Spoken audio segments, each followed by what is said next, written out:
শুভ সন্ধ্যা। পরমেশ্বর ভগবানকে স্মরণ করে তার শ্রীচরণে প্রণাম নিবেদন করে আমাদের আজকের অনুষ্ঠান আমরা শুরু করছি।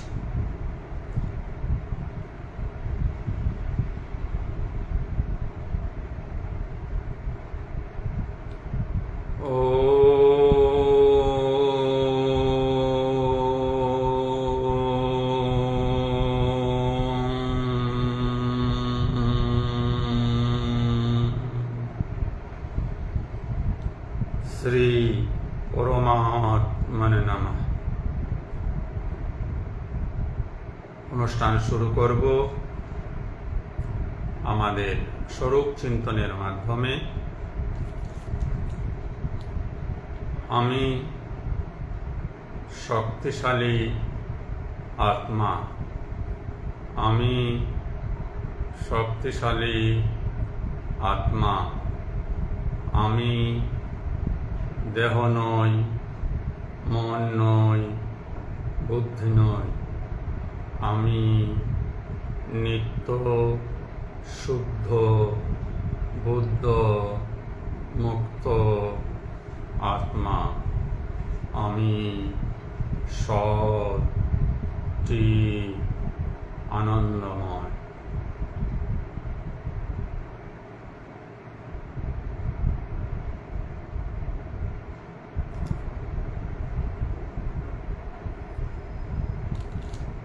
আমরা এ যাবৎ ধারাবাহিকভাবে শ্রীমদ্ ভাগবত গীতার প্রথম থেকে পঞ্চম অধ্যায় অবধি আলোচনা করেছি। গতদিনের আলোচনায় আমরা পঞ্চম অধ্যায় সমাপ্ত করেছিলাম, তাই আজ আমরা ষষ্ঠ অধ্যায় ধ্যান যোগ নিয়ে আলোচনা করব। ধ্যান সম্পর্কে আমাদের সকলের কিছু না কিছু ধারণা রয়েছে। যে প্রচলিত ধারণা আমাদের মধ্যে ধ্যান সম্পর্কে, তাই রূপ যে কোনো একটা বিশেষ আসনে, কোনো একটা বিশেষ স্থানে উপবেশন করে, আসন বলতে এখানে পদ্মাসন, সুখাসন ইত্যাদিকে বোঝানো হচ্ছে, সে পূজার ঘরে হোক বা অন্য কোনো নির্জন স্থানে হোক, একাকী বসে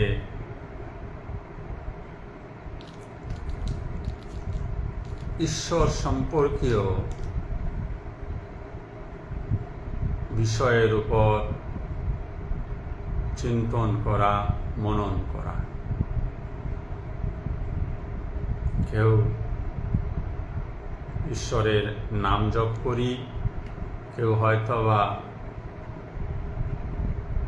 গুরুদেব বা ইষ্ট দেবতা ফটো বা প্রতিচ্ছবি হৃদয়ে ধারণ করে তার উপরে মনকে দৃষ্টি নিবদ্ধ করে রাখে। এই হচ্ছে ধ্যান সম্পর্কে আমাদের মোটামুটি এক সাধারণ জ্ঞান। হ্যাঁ, ইহা ধ্যান, ধ্যান নয় তা নয়। অনেক আসনে বসে একই চিন্তায় বিভোর হয়ে থাকা ধ্যানই বটে।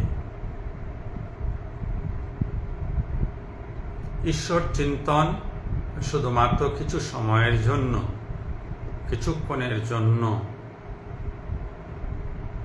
একটা নিয়ম মাফিক বিষয় নয়। ঈশ্বর এই সাবজেক্টই হচ্ছে সারাক্ষণের বিষয়, সব সময়ের বিষয়। তাই তার স্মরণ মনন চিন্তন সব সময় করতে হয়।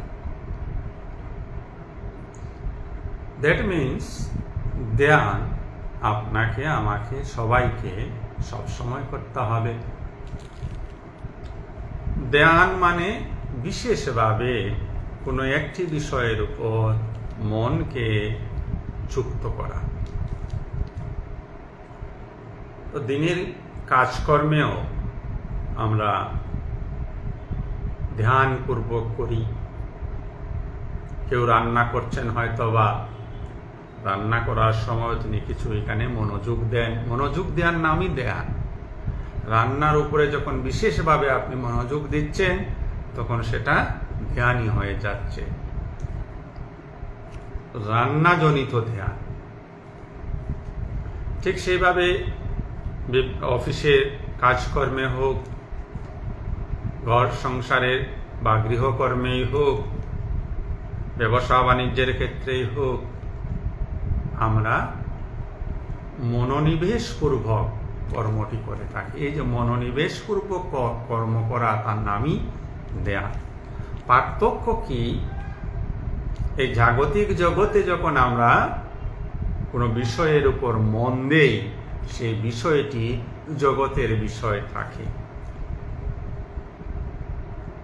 যেমন কেউ ব্যবসা করছে, মনোযোগের সঙ্গে ব্যবসা করছে। প্রয়োজনীয়তা যদি তাকে ব্যবসা ক্ষেত্রে উন্নত হতে হয়, তাহলে তার মনোযোগ দিতে হবে। যিনি চাকুরি করছেন, চাকুরি তার উপর যে কাজগুলি দেওয়া হয়, সেই কাজগুলি যদি তিনি মনোযোগ সহকারে করেন, তাহলে তিনি তার ঊর্ধ্বতন যারা রয়েছেন তাদের দৃষ্টি আকর্ষণ করবেন, এবং যার ফলে সেই চাকুরিরত মানুষটির প্রমোশন হবে, উন্নতিকরণ হবে। এগুলি জগতের বিষয়, সেখানেও ধ্যান প্রযোজ্য। না হলে আপনি যে জায়গায় জীবন শুরু করেছেন, দেখবেন কেউ কেউ শুরু করেছে ক্লার্ক হয়ে, চাকরি রিটায়ার হয়েছে ক্লার্ক হয়ে। ধ্যানের অভাব। তো আধ্যাত্মিক জগতেও যদি উন্নত হতে হয়, যদি এই বিষয়টাকে আরো বিশেষভাবে বুঝতে হয়, বিশেষভাবে উপলব্ধি করতে হয়, তাহলে কিছুটা ধ্যানমুখী হতে হবে। প্রথমে গুরু যেভাবে উপদেশ দিয়েছেন, বা আপনি যদি নিজস্বভাবে কোনো রুটিন তৈরি করে থাকেন যে এই সময়টুকু আমি ঈশ্বরের ধ্যান ধারণা করব, এভাবে করুন। মনে রাখতে হবে সঙ্গে সঙ্গে যে এই ধ্যান ধারণা অবধিকে বা সময়কে বাড়িয়ে নিতে হবে। তাই বলে যে সারাক্ষণ আপনি পদ্ম আসনে বসে দুহাত ইসে করে দিয়ে ধ্যানে রত হয়ে থাকবেন, সে কথা বলা হচ্ছে না। যদি আপনি সেইভাবেই হয়ে যান, তাহলে আপনার কর্তব্য কর্ম করবে কে? তো ধ্যান আপনি কিভাবে করবেন, সেটা রুটিন মাফিক ধ্যান। 5 মিনিট, 10 মিনিট, 20 মিনিট যাই পারেন সময় পান করবেন। একান্ত যদি নাও পান, তাহলে মূল যে ধ্যান, সেটার দিকে লক্ষ্য রাখবেন। সে মূল ধ্যান হচ্ছে আপনি যে অবস্থায় থাকেন, যেখানেই থাকুন, যে কর্মই করেন না কেন, সব সময় ঈশ্বরের সঙ্গে যুক্ত হয়ে কর্ম করুন। কারণ এমন একটা সময় নেই যে সময় আপনি কোনো কর্ম করছেন না। একমাত্র নিদ্রাকালীন অবস্থায়, যেহেতু আপনার মন বা ইন্দ্রিয়গুলি সচল থাকে না সেই সময়, তাই সেই সময় কি হয় আপনি বুঝেন না। অথচ অজ্ঞাতসারে একটি কর্ম হয়ে চলছে, নিদ্রা নামক কর্ম। বাকি নিদ্রা থেকে উঠা, অর্থাৎ ঘুম ভেঙে যাওয়ার পর থেকে আবার ঘুমানোর আগ পর্যন্ত আমরা জাগ্রত অবস্থায় থাকি এবং কিছু না কিছু কর্ম করি।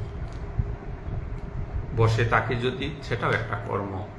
কাজ করছি, সেটাও একটা কর্ম। হাঁটছি, সেটাও। মর্নিং ওয়াক ধরুন, একটা সাধারণ মানুষের দিনলিপিতে কি কি থাকে? সকালে উঠা, কেউ সকালে উঠেই এই পূজা টুজার বাসন এগুলি ধোয়া টোয়াতে শুরু করে, বা কেউ সকালে উঠে মর্নিং ওয়াক করতে চান,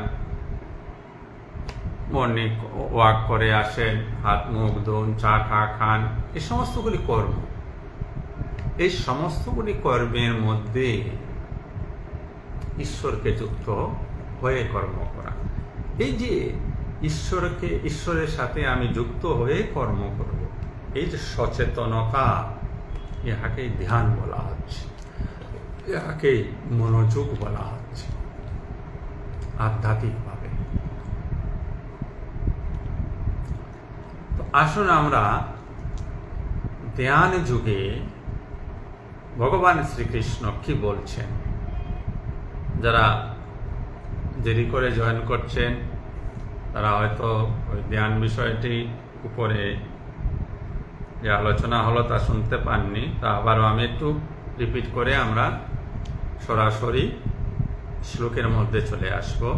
ধ্যান আমাদের একটা সাধারণ অভিজ্ঞতা বা সাধারণ ধারণা যে কোনো এক বিশেষ আসনে, যেমন আমি এখন বসে আছি যে আসনে, সেই আসনটির নাম সুখাসন। এইভাবে সুখাসনে উপবিষ্ট হয়ে গুরু প্রদত্ত নাম জপ করা, অথবা গুরুর মূর্তি হৃদয়ে ধারণ করে তার উপর মনকে সংযত রাখা, কেউ আবার ভ্রু মধ্যে নিজের অন্তর্দৃষ্টিকে নিবদ্ধ রাখেন। এইভাবে অনেক ধ্যান প্রক্রিয়া আছে। এটা তো একটা ধ্যান প্রক্রিয়া বা এটা ধ্যান করার একটা ব্যবস্থা রয়েছে, সেটাতে সারাদিন করা সম্ভব নয়। আমরা সবাই কাজকর্মে ব্যস্ত থাকি। এটা হয়তো বা 10 মিনিট, 15 মিনিট, 20 মিনিট, আধা ঘন্টা করা গেল। তো ধ্যান যে এই শুধু কিছু সময়ের জন্য সেটা নয়, ধ্যান সারাদিনের বিষয়, সারা জীবনের বিষয়। তাই ওই সারা জীবনে সারাদিন ব্যাপী কিভাবে ধ্যান করবেন তার উপায় হচ্ছে মনকে সর্বদা ঈশ্বরের সঙ্গে যুক্ত রাখা। এই যে মনোসংযোগ, মনকে যে ঈশ্বরের সঙ্গে যুক্ত রাখা, এই বিষয়ে যে আপনি সচেতন, ইহাই ধ্যান। তো ওই ধ্যান করার জন্য কোনো বিশেষ পরিস্থিতি, কোনো বিশেষ জায়গা, কোনো বিশেষ সময়ের প্রয়োজন নেই। At any time, at any place, anywhere, we can do it. Ultimate কথাটা হচ্ছে to connect with God. To connect with God, এই কথাটাই আমাদের মনে থাকে না। যখন মনে থাকা শুরু হবে তাহাই ধ্যান। তো আসুন ভগবান শ্রীকৃষ্ণ কি বলছেন ধ্যান যুগে। প্রথম মণ্ডটিতে ভগবান বলছেন, অনাশ্রিত কর্মফলম কাইরম কর্ম করোতি সন্ন্যাসী চ যুগী চ নিরগ্নি নো চ অক্রিয়। অনাশ্রিত, অনাশ্রিত মানে আকাঙ্ক্ষা নেই, এখানে আশ্রয় নেই। আমরা কর্মফলম, কর্মফলের, আমরা যে কোনো কাজ করি আমরা কি আশা করি? ফল আশা করি। ফল ছাড়া সাধারণ মানুষ কোনো কর্ম করতে চায় না। কোনো কর্ম করতে হলে আগে জিজ্ঞেস করবে আমার কি লাভ। যদি সে লাভটা দেখে তাহলে সেই কর্মে সে প্রবৃত্ত হয়, নতুবা সে কর্ম করে না। একদম আধ্যাত্মিক ভাষায় যারা মূর্খ অজ্ঞানী তাদের কথা বলছি।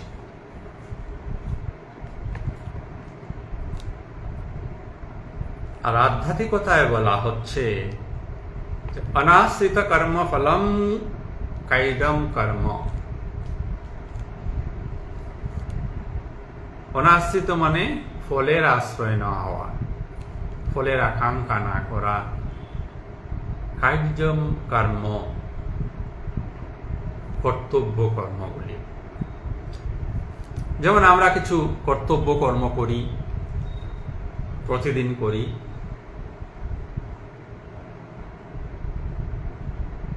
কেউ অফিস কাছারিতে যাই, কেউ ব্যবসা বাণিজ্য করি, কেউ মাস্টারি করি, কেউ অন্য আরো কিছু কাজ করি। কিসের জন্য? মুখ্য উদ্দেশ্য মাসের শেষে মাসিক খরচা, তার থেকে আমরা উপার্জন করব। ঠিক আছে। আবার ভাবুন তো, যিনি চাকরি করেন তিনি কি প্রতিদিন বলে 1 তারিখ, আরে আজকে 1 তারিখ কাজ শেষ হয়ে গেল, এত টাকা আমার হয়ে গেল, এগুলি কি ভাবনা আসে না? মাসের শেষে ভাবনাটা অবশ্যই আসে যে মাস চাকরি করেছি, বেতন পাবো। তা যদি সরকার বেতন না দেয় তখন মানুষের চিৎকার শুরু হয়। সঙ্গত কারণেই সেই চিৎকার, সেই প্রতিবাদ। এইখানে আমাদের আলোচ্য বিষয় নয়। জীবিকা নির্বাহের জন্য আপনাকে কিছু করতে হবে। সারাক্ষণ আবার এই ভাবনাও করবেন না যে আমি বেতন পাবো, বেতনের জন্য আমি কাজ করছি। যদি বেতনের জন্য আপনি কাজ করে থাকেন তাহলে আপনার কাজে কুশলতা বাড়বে না, নিপুণতা আসবে না। বেতন তো আসবেই, কথাটা ওইখানে ইম্পর্টেন্ট কথাটা। আপনি সারা মাস কাজ করছেন, অটোমেটিক্যালি আপনি বেতন পাবেন। তার জন্য প্রতিদিন বেতনের কথা আপনাকে ভাবতে হবে না। যদি প্রতিদিন বেতনের কথা ভাবছেন তাহলে চাকুরি নামক কর্মের ফল হচ্ছে বেতন পাওয়া, তার আকাঙ্ক্ষায় কর্ম করছেন। ঠিক তদ্রূপ ভাবে আমি ওই লোকটির সঙ্গে সম্বন্ধ করব, বন্ধুত্ব করব। কেন করব? প্রশ্ন প্রথমেই, ওই লোকটিকে আমি বন্ধু কেন বানাবো? আমরা বন্ধু বন্ধু বলি সবাই, বন্ধু কেন বানাবো? কেন আপনারা বন্ধু বানান বা আমি কেন বন্ধু বানাই? আমার বন্ধুর সংখ্যা খুব কম, নাই বললেই চলে। বন্ধু বানানোর একটা মানসিকতা সবার মধ্যে আছে। ফ্রেন্ডস ডে, এগুলি একটা বিশেষ দিনও পালন করা হয়। কারণ কি? তার মধ্যেও কিন্তু একটা স্বার্থ নিহিত হয়ে থাকে যে ওই লোকটির সঙ্গে যদি আমার বন্ধুত্ব হয় তাহলে আমার বড় পাওয়ার আসবে, শক্তিশালী আমি হয়ে যাব। ওই লোকটির সঙ্গে যদি আমার বন্ধুত্ব হয় তাহলে আমি ধনবান হতে পারি। ওই লোকটির সঙ্গে যদি আমার বন্ধুত্ব হয় তাহলে আমার একটা গল্প করার সময় লোক পাবো। এই উদ্দেশ্য সামনে রেখে যদি কেউ বন্ধুত্ব করে তবে সেই বন্ধুত্ব করা নামক কর্মটিকে বলা হচ্ছে সকাম কর্ম। বন্ধুত্ব এমনিতেই হয়ে গেছে, বন্ধুর প্রতি কোনো আশা আকাঙ্ক্ষা নেই, সেটা হচ্ছে নিষ্কাম কর্ম। কিন্তু এই জগৎ সংসারে প্রতিটা সম্বন্ধ, বন্ধুর কথা বললাম, হাজব্যান্ড ওয়াইফ সম্বন্ধ, হাজব্যান্ডের কিছু প্রত্যাশা ওয়াইফের প্রতি, ওয়াইফের কিছু প্রত্যাশা হাজব্যান্ডের প্রতি, মা ছেলের সম্বন্ধ, মার কিছু প্রত্যাশা ছেলের প্রতি, ছেলের কিছু প্রত্যাশা মার প্রতি। সমস্ত জাগতিক সম্বন্ধগুলি কিছু কিছু প্রত্যাশায় সীমাবদ্ধ হয়ে আছে। অথচ আমরা সবাই সম্বন্ধগুলি প্রতিপালন করছি।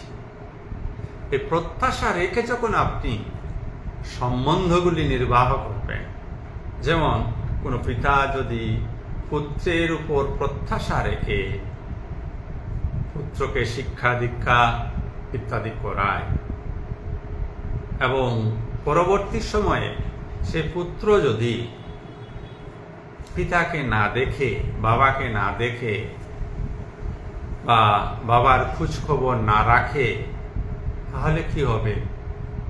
সেই বাবাটি বড় কষ্ট পাবে।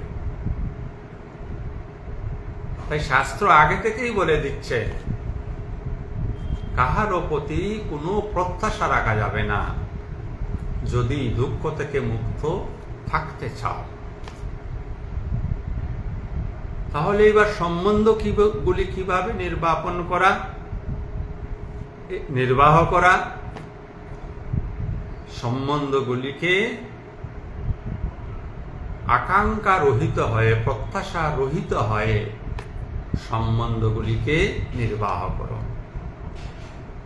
আপনার কর্তব্য এই জ্ঞানে বাবা মাকে শ্রদ্ধা করুন, স্বামীকে শ্রদ্ধা করুন, স্বামীর প্রতি সেবা যত্নশীল হন, স্বামী হলে ওয়াইফের প্রতি সেবা যত্নশীল হন, মা বাবার প্রতি যত্নশীল হন, ছেলে মেয়ের প্রতি যত্নশীল হন। ভবিষ্যতে যদি কিছু উল্টো ব্যবহার পান, তাহলে আপনার মন ব্যথিত হবে না। যেমন আমরা শুনি সবসময় ছেলে মেয়েদের ভালোবাসার কথা। এই যুগে ভালোবাসা বেশ চারিদিকে বেশ একটা চমকানো বিষয়। যদিও লাভ বিষয়টা ভারতীয় সংস্কৃতিতে আগে কম ছিল, নাই বললেই হতো। আমরা ওয়েস্টার্ন সংস্কৃতিকে, ওয়েস্টার্ন কালচারকে অ্যাডপ্ট করেছি। ওইখানে ভালোবাসার বিষয়টা খুব আগে থেকেই ছিল। ওই ভালোবাসা, ওইখানের ভালোবাসা এমন পর্যায়ে গিয়ে এখন পৌঁছেছে যে ওয়েস্টার্ন কান্ট্রিগুলিতে একটা লোক জানে না যে কয়টা বিয়ে করেছে, কয়টা মেয়ের সঙ্গে তার সম্পর্ক হয়ে গেছে। তাকে যদি বলা হয়, তাহলে তাকে অনেক ভেবেচিন্তে বলতে হবে কতটা লোকের সঙ্গে কি হলো কি না হলো মেয়ের সঙ্গে। তো ওই কালচারকে আমরা অ্যাডপ্ট করেছি, তাই এখানেও ভালোবাসাটা মুক্ত হয়ে গেছে। ছেলে মেয়ের সঙ্গে কথা বলা বা সম্পর্ক স্থাপন করা, এগুলো এখানেও ধীরে ধীরে ক্রমশ মুক্ত হয়ে যাচ্ছে। এটা কি সঠিক ঠিক হচ্ছে? একদিকে ঠিক, একদিকে আবার বেঠিক। মানুষ মানুষকেই ভালোবাসবে, এই চরম জ্ঞান প্রথমে আসতে হবে। মানুষ মানুষকে ভালোবাসবে কেন? মানুষ মানুষকে ভালোবাসবে, মানুষ মানুষকে এই জন্যই ভালোবাসবে, প্রতিটি মানুষই একই ঈশ্বরের সৃষ্টি। প্রতিটি মানুষের মধ্যে একই পরমেশ্বর বিরাজমান। ওই সেন্স থেকে যদি কেউ ভালোবাসে অন্যকে, সে ভালোবাসা নির্ঘাত, সত্যিকারের ভালোবাসা। কিন্তু বর্তমান ভালোবাসা স্বার্থজনিত ভালোবাসা, যে ভালোবাসাগুলি আমরা রাস্তাঘাটে দেখতে পাই, পাড়ার ঘরে অগরে নিজের ঘরেও দেখতে পাই, সে ভালোবাসাগুলির মধ্যে স্বার্থ নিহিত হয়ে আছে, অর্থাৎ প্রত্যাশা নিহিত হয়ে আছে। তাই ছেলের স্ত্রী যখন মেয়েটিকে ভালোবাসে, যদি মেয়েটি কোনো কারণে প্রত্যাখ্যান করে বা ছেলেটি কোনো কারণে মেয়েটিকে প্রত্যাখ্যান করে, তাহলে তার শেষ পরিণতি কি হয়? সুইসাইড, আত্মহত্যা, নিজেকে নিজে হত্যা করে ফেলে। তো বলার উদ্দেশ্য এইটাই যে ওই ভালোবাসার ভিত্তি যদি প্রত্যাশাহীন হতো, ভালোবাসার জন্যই ভালোবাসা যদি হতো, তাহলে ওই মেয়েটির প্রত্যাখ্যানে বা ছেলেটির প্রত্যাখ্যানে মেয়েটি আত্মহত্যা করতো না, বা মেয়েটির প্রত্যাখ্যানে ছেলেটি আত্মহত্যা করতো না। ঠিক তদ্রূপভাবে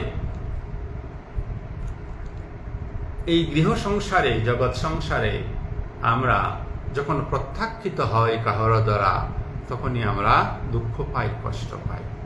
তাই যদি মন থেকে দুঃখ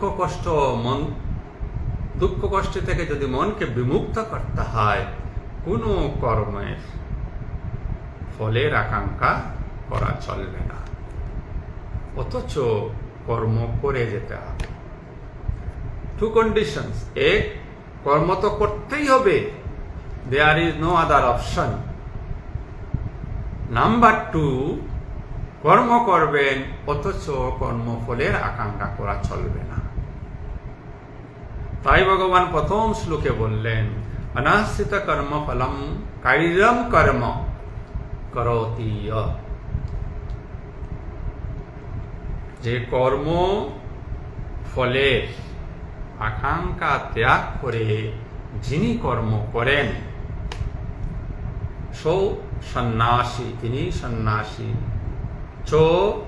সন্ন্যাসী যোগী তিনিও যোগী। এখন ভগবান এই কথা কেন বললেন সন্ন্যাসী এবং যোগী? সাধারণত আমরা সন্ন্যাসী এই শব্দটির দ্বারা কি বুঝি, যে যারা সমস্ত ধরনের কর্ম ত্যাগ করেছেন বা কর্মের প্রতি ফলের আকাঙ্ক্ষা ত্যাগ করেছেন, তাদেরকে সন্ন্যাসী বলে আমরা জানি। আর আমাদের ধ্যান ধারণায় সন্ন্যাসী যারা এক বিশেষ ধরনের বস্ত্র, গেরুয়া বস্ত্র যারা পরিধান করেন, তাদেরকে আমরা সন্ন্যাসী বলি।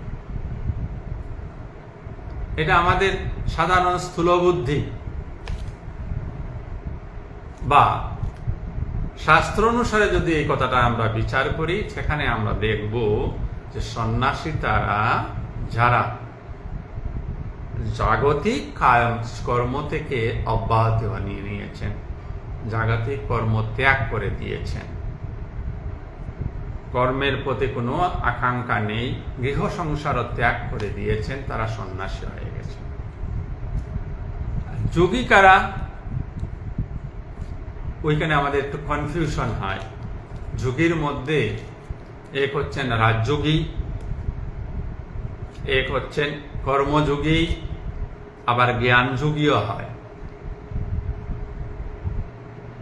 ভক্তিযোগীও হয়। যোগ শব্দের অর্থ যুক্ত হয়ে থাকা, ঈশ্বরের সঙ্গে যুক্ত হয়ে থাকা। কর্মের দ্বারা ঈশ্বরের সঙ্গে যুক্ত হওয়া যায়, জ্ঞানের সাহায্যে ঈশ্বরের সঙ্গে যুক্ত হওয়া যায়, পরে ধ্যানের সাহায্যে ঈশ্বরের সঙ্গে যুক্ত হওয়া যায়, পরে হলো ভক্তির সাহায্যে ঈশ্বরের সঙ্গে যুক্ত হওয়া যায়। তো জ্ঞানের সাহায্যে যারা ঈশ্বরে যুক্ত হন, তাদেরকে বলা হয় সন্ন্যাসী। কর্মের সাহায্যে যারা ঈশ্বরে যুক্ত হন, তাদেরকে বলা হয় কর্মযোগী। ধ্যানের সাহায্যে যারা ঈশ্বরের সঙ্গে যুক্ত হন, তাদেরকে বলা হয় ধ্যানযোগী বা শুধু যোগী। ভক্তির মাধ্যমে যারা ঈশ্বরের সঙ্গে যুক্ত হন, তাদেরকে বলা হয় ভক্তিযোগী। তো সন্ন্যাসী আসছে কোথা থেকে? জ্ঞান যুগ থেকে। যারা জ্ঞান নিয়ে বিচার করেন, চর্চা করেন, তারা সিদ্ধি লাভ করলে সন্ন্যাসী হন।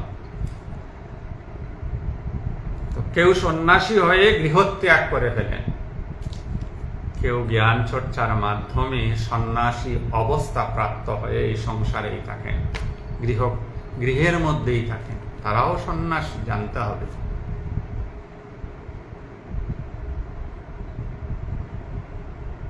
তো ভগবান বললেন, যিনি কর্মফলের আকাঙ্ক্ষা করেন না, অথচ সমস্ত কর্তব্য কর্ম করে যাচ্ছেন, তিনি সন্ন্যাসীও বটে, তিনি যোগীও বটে। তারপরে বললেন, নো নিরগ্নি নো চ আক্রিয়া, মানে সকাম কর্ম ত্যাগ করেছেন। সকাম কর্ম ত্যাগ করে, একদম সহজ ভাষায় যদি আমরা বোঝার চেষ্টা করি, সকাম কর্ম ত্যাগ করে যিনি নিষ্কাম কর্মে প্রবৃত্ত হয়েছেন, তিনি সন্ন্যাসী, তিনি যোগী। তো এখানে নিরগ্নি মানে অগ্নিহোত্রী বলে একটা যজ্ঞ আছে। এই যজ্ঞ এবার যজ্ঞ কারা করেন? যজ্ঞ কিন্তু সকাম কর্ম, পূজা অর্চনা সকাম কর্ম। এগুলির মধ্যে, এই কর্মের মধ্যে আমাদের কিছু আশা আকাঙ্ক্ষা বাসনা প্রকাশ্যে না থাকলেও সুপ্ত অবস্থায় আমাদের মধ্যে থাকে। যেমন আসছে দুর্গাপূজা, আমরা দুর্গাপূজা করব সবাই। কেন কেন আমরা মার কাছে যাই? কেন আমরা মাকে গিয়ে প্রণাম জানাই? আমরা বলি আমরা যেন সুস্থ থাকি, আমার ছেলে মেয়ে যেন সুস্থ থাকে, আমার আর্থিক অবস্থা যেন সচ্ছল হয়, আমার যেন রোগ সুখ না হয়, আমার মেয়েটির যেন বিয়ে হয়, আমার ঘরে যেন শান্তি হয়। তো আমরা শান্তি পূজা করি না ঘরে, সত্যনারায়ণ পূজা করি ঘরে, আমরা আরো এই ধরনের বিভিন্ন যজ্ঞানুষ্ঠান করে থাকি। কিসের জন্য? শান্তি পাওয়ার জন্য। তাহলে এই কর্মগুলি কি হলো? এই কর্মগুলি সকাম কর্ম। সন্ন্যাসী বা যোগীরা এই সকাম কর্ম ত্যাগ করে দিয়েছে।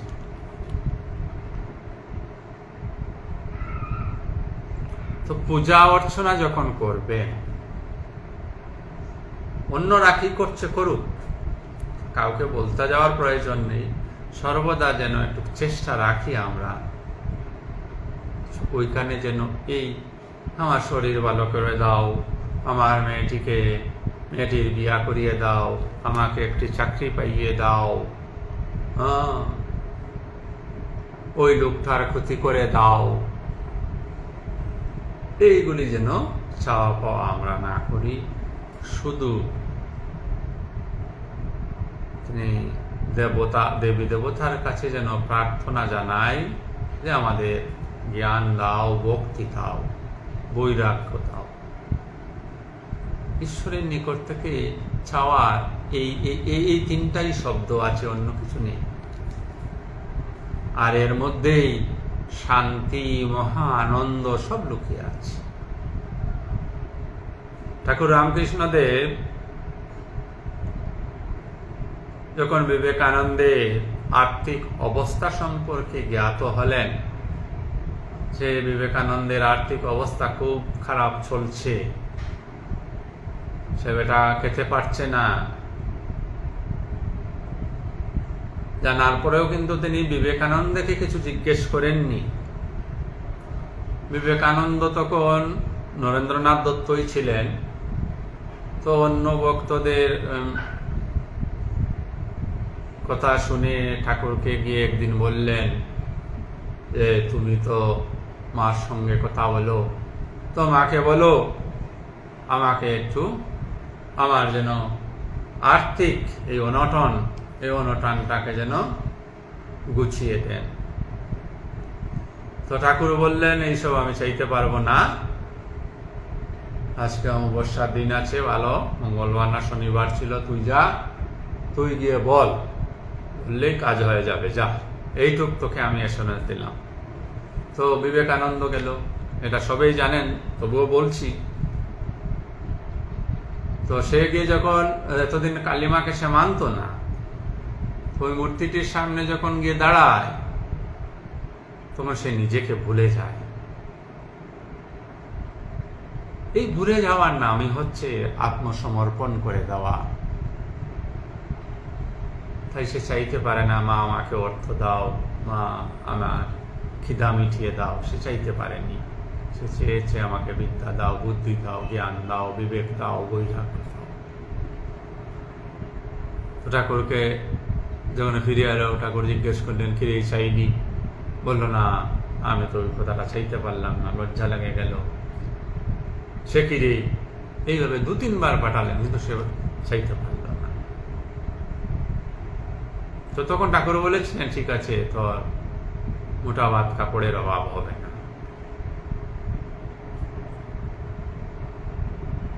এরপরে কি বিবেকানন্দকে আর পিছন ফিরে তাকাতে হয়েছিল?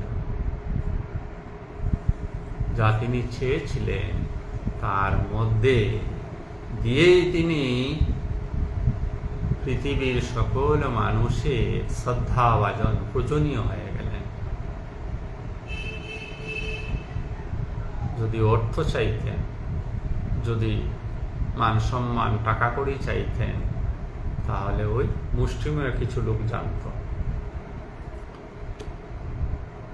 তো মূল কথা হচ্ছে সকাম কর্ম, অর্থাৎ যে কর্মে আমাদের ফলের আকাঙ্ক্ষা থাকে, এইসব কর্ম যেন আমরা না করি, ত্যাগ করি।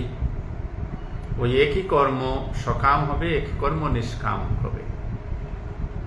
কামনা বাসনা যুক্ত হয়ে যদি কর্ম করি তাহলে সকাম, আর কামনা বাসনা ফলের আশা বিমুক্ত হয়ে যদি কর্ম করি তো সেটা নিষ্কাম কর্ম। আর যারা এইভাবে নিষ্কাম কর্ম করতে পারেন তারাই সন্ন্যাসী, তারাই যোগী। আমরা যাই তার পরবর্তী মন্ত্রের দিকে।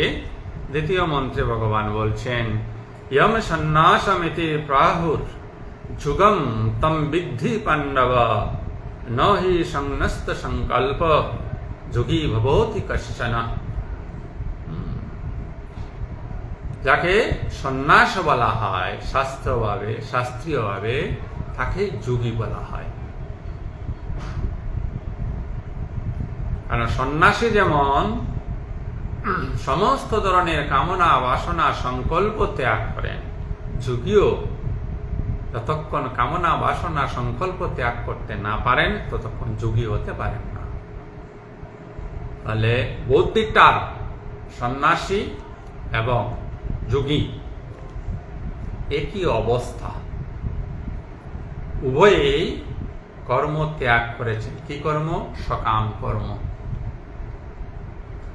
মনের সমস্ত সংকল্প ত্যাগ করেছেন, মনের সমস্ত কামনা বাসনা ত্যাগ করেছেন। তার পরবর্তী মন্ত্রে আমরা অগ্রসর হচ্ছি, 3 নম্বর মন্ত্র। আরো রুক্ষর মুনে যুগম কর্ম কারণম উচ্ছতে যুগারূঢ়স্য তস্য বশম কারণম উচ্ছতে। আরো রুক্ষ মানে আরোহণ করা, উপরে ওঠা, উন্নত হওয়া বা উন্নত হতে ইচ্ছুক যিনি,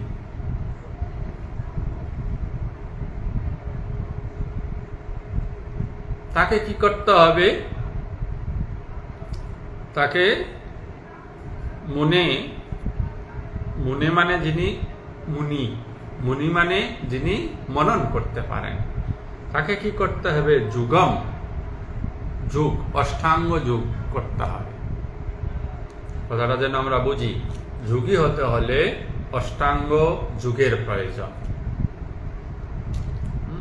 যম, নিয়ম, আসন, প্রাণায়াম, প্রত্যাহার, ধারণা, ধ্যান, সমাধি, এগুলি করতে হবে ওয়ান আফটার অ্যানাদার। আমি আজকেই সমাধি হয়ে যাব, না, হবে না। আগে আপনাকে যম, নিয়ম, আসন এগুলি পালন করতে হবে। তো যে মুনি সমাধি লাভ করতে চান তাকে অষ্টাঙ্গিক যোগ একটার পর একটা অতিক্রম করে সেই জায়গায় পৌঁছাতে হবে। আর যিনি এই সমাধি বা যোগারূঢ়স্য হয়ে আছেন, একদম ঈশ্বরে যুক্ত হয়ে আছেন, এই সম, নিয়ম, আসন, নিয়ম, প্রাণায়াম, প্রত্যাহার, ধারণা, ধ্যান, সমাধি করে সমাধি অবস্থায় যিনি পৌঁছে ঈশ্বরে যুক্ত হয়ে গেছেন, তিনি সমস্ত কর্ম থেকে নিবৃত্ত হয়ে গেছেন। এই কথা কেন বলা হলো যে সমস্ত কর্ম থেকে নিবৃত্ত হয়ে গেছে? কর্ম তখনই কর্ম থাকে যতক্ষণ বাসনা, কামনা বাসনা আছে। কর্ম বলতেই সকাম এবং নিষ্কাম বুঝে যাবে। তো যোগী সর্বদা নিষ্কাম কর্ম করে, এই সকাম কর্ম সব ত্যাগ হয়ে গেছে। কারণ মনে বিন্দুমাত্র সকাম কর্মের চাহিদা থাকলে বা কামনা বাসনা থাকলে সেই সমাধি অবস্থা লাভ করা যায় না। যেমন একটা সহজ উদাহরণ দিচ্ছি, আপনি অফিসে যাবেন, তো অফিসে গিয়ে ধরুন একটা কিছু একটা জিনিস আপনাকে আনতে হয়, বা বাড়িতেই আছেন, একটা জিনিস আপনাকে আনতে হয়, আপনি আনছেন না, এই যাবেন সেই যাবেন, পরে যাবেন, বিকালে যাবেন, দুপুরে যাবেন করছেন। অথচ একদম সহজ কাজই, মনে করেন এসে আনা চাল নিয়ে আসা, তো কি হবে? যতক্ষণ আপনি চালটা আনছেন না ততক্ষণ বারংবার আপনার মনে অশান্তির সৃষ্টি হবে, আমি চাল আনি নেই। এই কথাটা, এই যে কর্মটা আপনি করেননি তার কথা বারংবার আপনার স্মরণে আসবে। তো স্মরণে আসলে কি হবে? চিত্ত চঞ্চল হয়ে থাকবে। তাই বলা হয় কি, সাধন জগতে যা করণীয় কর্ম, কর্তব্য কর্ম তা তৎক্ষণাৎ করে ফেল, এর ফলে ফ্রি।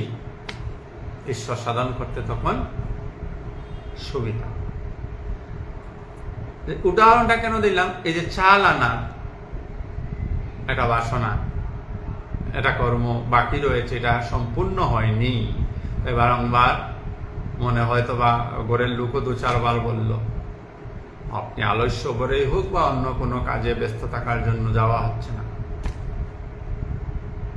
যতক্ষণ ওই চাল আনাটা হবে না ততক্ষণ আপনাকে ওই চাল আনা হয়নি এই যন্ত্রণাটা মনে থাকে।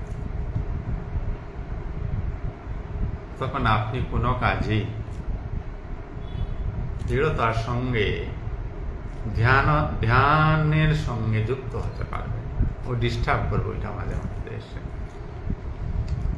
তাই বলা হলো, যারা একদম যুগারূঢ় হয়ে গেছেন, যুগে আরূঢ় হয়ে গেছেন, যুগে স্থিত হয়ে গেছেন, ভগবানের সঙ্গে যুক্ত হয়ে গেছেন, তাদের আর কোনো কর্তব্য কর্ম থাকে না, সকাম কর্ম কিচ্ছু থাকে না। তখন তারা কর্ম করেন, সেই কর্মগুলি নিষ্কাম কর্ম। তো প্রাথমিক অবস্থায় সাধককে অষ্টাঙ্গিক যোগ সাধন করে সেই অবস্থায় গিয়ে পৌঁছাতে হয়। পৌঁছালে পরে আর ভয় নেই।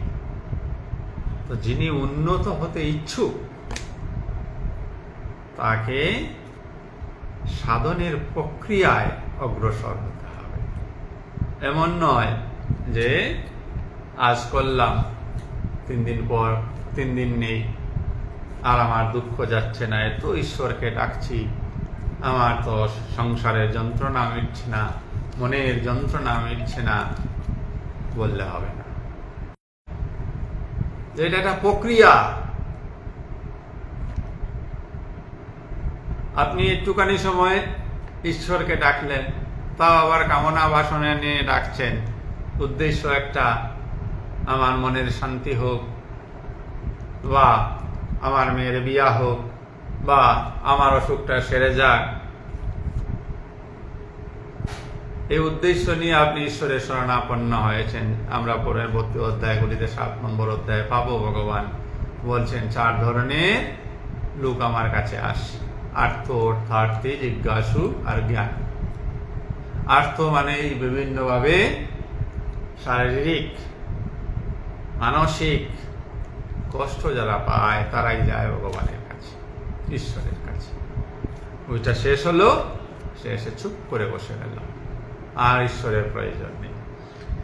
তো এইভাবে অর্থার্থী হয়ে ঈশ্বরের কাছে ছুটলে দুঃখ শেষ হবে না, একটা দুঃখ শেষ হবে আর একটা নতুন দুঃখ আসবে।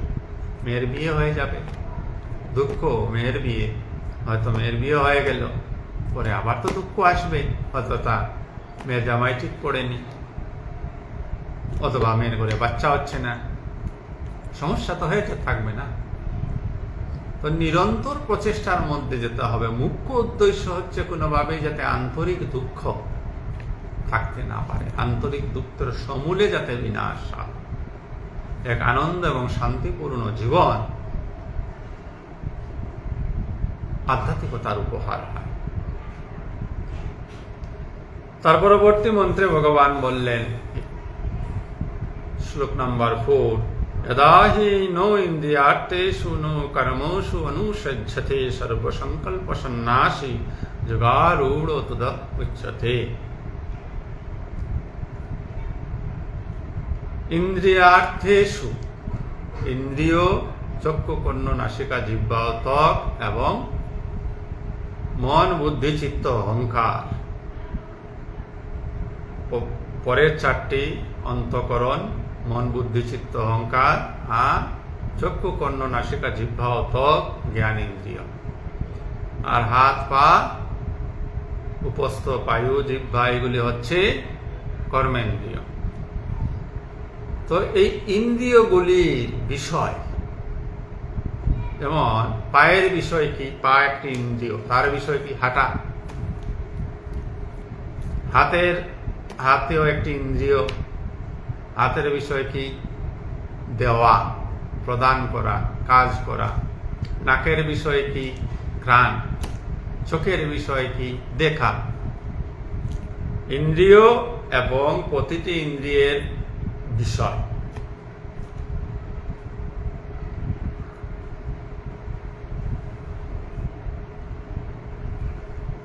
জনিত কর্মে আমরা আসক্ত হয়ে যাই। ইন্দ্রিয় জনিত বিষয়ে আমরা সাধারণত আসক্ত। ভগবান বলছেন, সাধক যখন ইন্দ্রিয় জনিত সুখভোগের জন্য কর্মটাতে কেন আসক্ত হই? যেমন চোখে দেখলাম কিছু একটা, দেখে ভালো লেগে গেছে, ওইটাতে আসক্ত হয়ে গেছে। একটি ছেলে পার্কে গেছে, একটি মেয়ে পার্কে গেছে, কেউ কাকে চিনে না। ছেলেটি মেয়েটিকে দেখলো, কি দিয়ে দেখলো? চোখ দিয়ে। আসক্ত হয়ে গেল। এই কল্পনা শুরু হয়ে গেল, যদি মেয়েটি আমার প্রেমিকা হতো, যদি ওকে বিয়ে করতাম, কত কিছু কল্পনা শুরু। এরপরে কি কি করবে? ওই মেয়েটিকে তার প্রেমিকা করার জন্য সব ধরনের প্রচেষ্টা চালাবে। আসক্ত।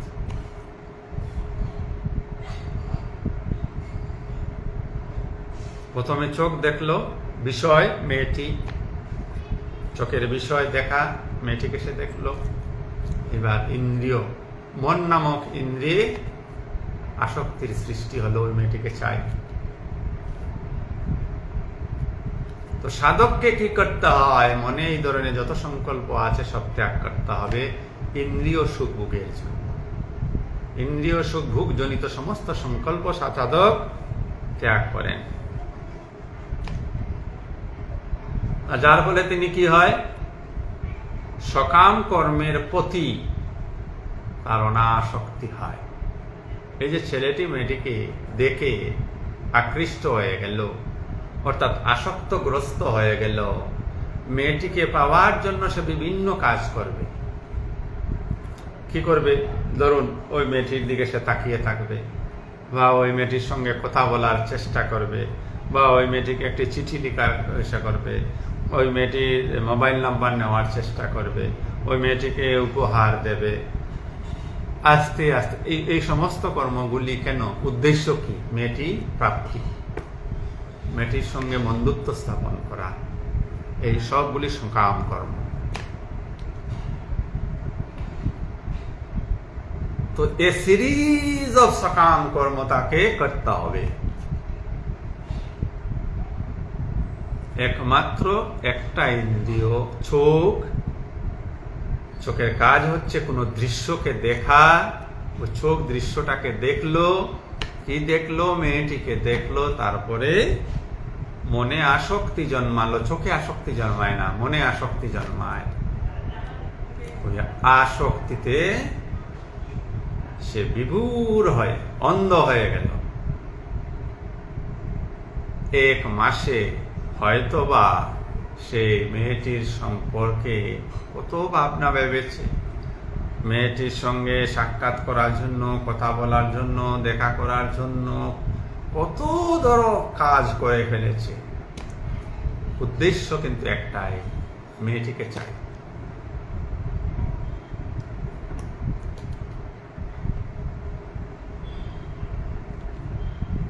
ঠিক সেইভাবে আমরাও বিষয়ী মানুষরা এই জগতের বিভিন্ন বিষয় সম্পর্কে আমরা আসক্ত হয়ে যাই।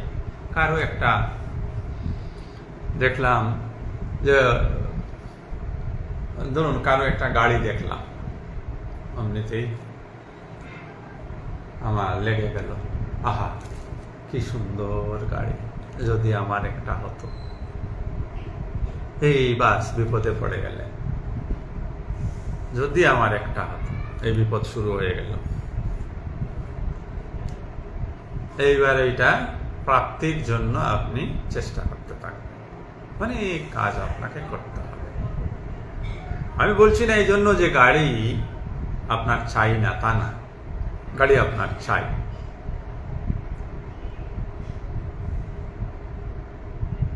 আপনার গাড়ি চাই